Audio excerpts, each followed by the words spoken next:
పూర్తి వివరాలు చూసే ముందు మా ఛానల్ ని సబ్స్క్రైబ్ చేయడం మర్చిపోకండి. శ్రీ గురుభ్యో నమః. శ్రీ మహాసరస్వత్యై నమః. ఓం నమః శివాయ. నారాయణ శాస్త్రి ఆస్ట్రాలజీ ఛానల్ వీక్షిస్తున్నటువంటి ప్రేక్షక మహాశీలకు స్వాగతం, సుస్వాగతం. ఈరోజు మనము 2025 సంవత్సరం డిసెంబర్ నెల 21వ తేదీ నుంచి 31వ తేదీ వరకు ధనుర్రాశిలో జన్మించిన వారి యొక్క రాశి ఫలితాలు ఎలా ఉండబోతున్నాయి అంటే, అందలం ఎక్కిస్తున్నాయా లేదా ఏదైనా ప్రతికూలతలతో పాతాళానికి పడైపోతున్నాయా, రోజువారీ ఫలితాలు ఎలా ఉండబోతున్నాయి, ఒకవేళ ప్రతికూలత కనుక ఉంటే ఎటువంటి పరిహారాలు పాటించాలి మొదలైనటువంటి అన్ని విషయాలు కూడా మనం ఈ వీడియోలో తెలుసుకుందాం. ప్రధానంగా ధనుర్రాశికి రాశ్యాధిపతి అయినటువంటి గురుడు రాశికి సప్తమ స్థానంలో సంచరిస్తున్నాడు. రాశ్యాధిపతి అయినటువంటి గురుడు రాశికి సప్తమ స్థానంలో సంచరించిన విశేషమైనటువంటి యోగదాయకంగా మారుతుంది అని చెప్పాలి. కారణం ఏమిటంటే, వ్యాపార భాగస్వామ్యాలు బ్రహ్మాండంగా ఉంటాయి. కుటుంబంలో ఏర్పడినటువంటి సమస్యల నుంచి బయటకు వచ్చే అవకాశం ఏర్పడుతూ ఉంటుంది. అంటే సమస్యలు అన్నీ కూడా దూరం అయిపోతూ ఉంటాయి. అలానే పెద్దవాళ్ళ యొక్క సహాయ సహకారాలతో పూర్తిగా అత్యున్నత స్థాయికి చేరే అవకాశం ఏర్పడుతూ ఉన్నది అని చెప్పాలి.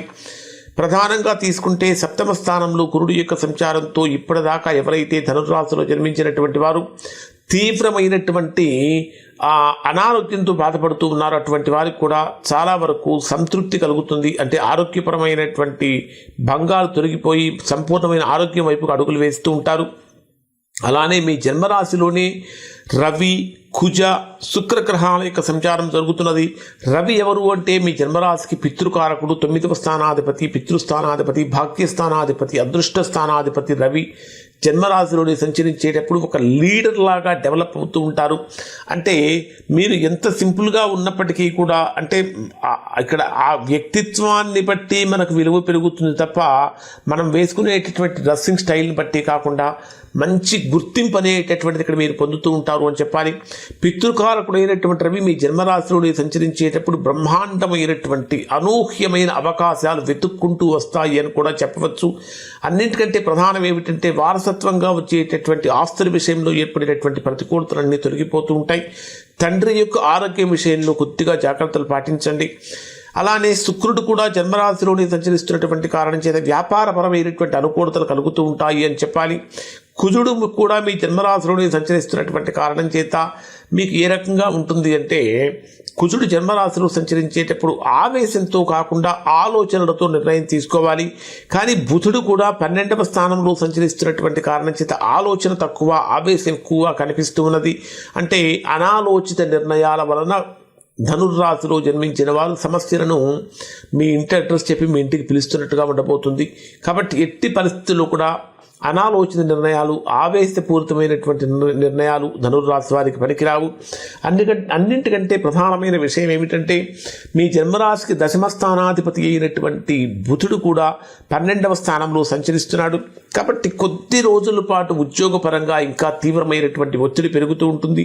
నిరుద్యోగులుగా ఉన్నటువంటి వారికి అవకాశాలన్నీ దగ్గర దాకా వస్తున్నాయి అనిపిస్తుంది, కానీ రాదు. అంటే అదృష్టం తలుపు తట్టినప్పటికీ కూడా తలుపు తీసేలోపే వెళ్ళిపోతున్నదేమో అనే భావన కలుగుతుంది.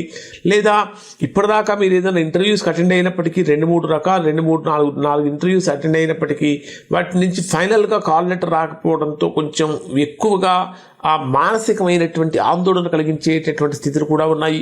అవి తొలగిపోవడానికి ఎటువంటి పరిహారాలు చేసుకుంటే మీకు ఆ సమస్యలన్నీ తొలగిపోతాయి అనేటటువంటి విషయం కూడా నేను మీకు తెలియజేస్తాను. ధనుర్రాశి వారికి 4వ స్థానంలో శని ప్రభావం జరుగుతూ ఉన్నది. అర్ధాష్టమి శని జరుగుతున్నప్పటికీ శని మీకు ప్రస్తుతం యోగకారకంగా బ్రహ్మాండమైనటువంటి స్థితిలోనే ఉన్నాడు అని చెప్పాలి. ఇక డే వైజ్గా కనుక పరిశీలిస్తే ధనుర్రాశి వారికి ఎలా ఉండబోతుందంటే, ప్రధానంగా డే వైజ్గా చెప్పే ముందు, ఎవరైతే ధనుర్రాశిలో జన్మించిన వారు వివాహ ప్రయత్నాలు చేస్తూ ఉంటారో వివాహ ప్రయత్నాలు కూడా సక్సెస్ అనేది కలుగుతూ ఉంటుంది. ప్రేమ వివాహాలకి అడుగులు ముందుకు పడే అవకాశం కూడా ఇక్కడ ఈ ప్రస్తుత సమయంలో కనిపిస్తుంది అని చెప్పాలి. ఇక డే వైజ్గా పరిశీలిస్తే 21వ తేదీ ఉదయం నుంచి 22వ తేదీ ఉదయం 10:04 వరకు ఉండేటటువంటి సమయంలో ఈ 2 రోజులు ధనుర్రాశి వారికి అత్యంత శక్తివంతమైనటువంటి రోజులని చెప్పాలి. ఎమోషన్స్తో కూడిన నిర్ణయాలు తీసుకోకూడదు, కానీ ధైర్యంగా నిర్ణయాలు తీసుకునే శక్తి సామర్థ్యాలు మీలో ఉన్నాయి అని చెప్పాలి. కొత్త పనులు ప్రారంభించడానికి ఇది అద్భుతమైన సమయంగా మారబోతూ ఉంటుంది. ఆరోగ్యపరంగా పరంగా సంపూర్ణమైనటువంటి ఆరోగ్యవంతులుగా మారుతూ ఉంటారు.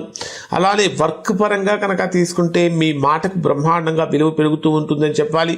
ఇక్కడ మీకు ఆత్మవిశ్వాసం ఉండాలి, కానీ అతి విశ్వాసం అనేటటువంటిది మాత్రం ఉండకూడదు. ఇక్కడ ఖచ్చితంగా ప్రతిరోజు సూర్యభగవానుడికి అర్ఘ్య ప్రదానం చేయటం వలన, అంటే సూర్య నమస్కారం చేసి ఒక దోసెడు నీళ్లు సూర్యుడికి ఎదురుగా కనుక పోయటం వలన తద్వారా మంచి ఫలితాన్ని పొందే అవకాశం కనిపిస్తూ ఉంటుంది. డిసెంబర్ 22వ తేదీ ఉదయం 10:04 నుంచి 24వ తేదీ రాత్రి 7:43 వరకు ఉండేటటువంటి సమయాన్ని పరిశీలిస్తే ఇది ఊహించినటువంటి విధంగా ధన ప్రవాహం పెరుగుతూ ఉంటుంది. కుటుంబపరమైనటువంటి శ్రద్ధ పెరుగుతూ ఉంటుంది. ఎక్కువసేపు ఫ్యామిలీతో స్పెండ్ చేయడానికి అవకాశం కలుగుతూ ఉంటుందని చెప్పాలి. అలానే వృత్తిపరంగా ఆర్థికపరమైనటువంటి లాభాలు కూడా కనిపిస్తూ ఉంటాయి. కుటుంబ సభ్యులతో ఎక్కడా కూడా ఆవేశంగా దురుసుగా ప్రవర్తించకండి, అది తీవ్రమైనటువంటి అశాంతికి దారితీసే అవకాశం ఉంటుంది. ఇంకా 24వ తేదీ రాత్రి 7:43 నుంచి ఇక తర్వాత 27వ తేదీ ఉదయం 4 గంటల వరకు ఉండేటటువంటి సమయాన్ని కనుక మనం పరిశీలించినట్లయితే ఇది ధైర్యము, కమ్యూనికేషను, ప్రయాణాలు మొదలైనటువంటి వాటికి చాలా అనుకూలమైన సమయంగా మారుతుంది అని చెప్పాలి. కొత్త సంబంధాలు ఏర్పడుతూ ఉంటాయి, ప్రయాణాలకు శుభంగా మారుతూ ఉంటుంది. ఎవరైతే ఈ సమయంలో ఇంటర్వ్యూస్కి అటెండ్ అవుతూ ఉంటారో అటువంటి వారికి సక్సెస్ఫుల్ డేస్గా ఇవి మారబోతున్నాయని చెప్పాలి. మీకు వీలైతే చిన్నపిల్లలకు చాక్లెట్స్ పంచడం చాలా మంచిది. ఇక 27వ తేదీ ఉదయం నుంచి 29వ తేదీ ఉదయం 7:35 వరకు ఉండేటటువంటి సమయంలో ఇంటి వాతావరణము మానసికమైనటువంటి శాంతికి ముఖ్యమైనటువంటి కాలంగా మారబోతూ ఉంటుంది. ముఖ్యంగా చెప్పాలంటే మీకు అదనపు బాధ్యతలు వచ్చి చేరుతూ ఉంటాయి. ఆస్తులకి, వాహనాలకి సంబంధించినటువంటి ప్రయోజనాలు కూడా మీరు పొందబోతూ ఉన్నారు. కొంచెం తల్లి యొక్క ఆరోగ్యం విషయంలో కొంచెం జాగ్రత్తలు పాటించండి. మీకు వీలైతే ఖచ్చితంగా గోమాతను సేవించుకోండి, గోవుకు ఆహారం సమర్పించండి, తద్వారా మంచి ఫలితాన్ని పొందుతారు.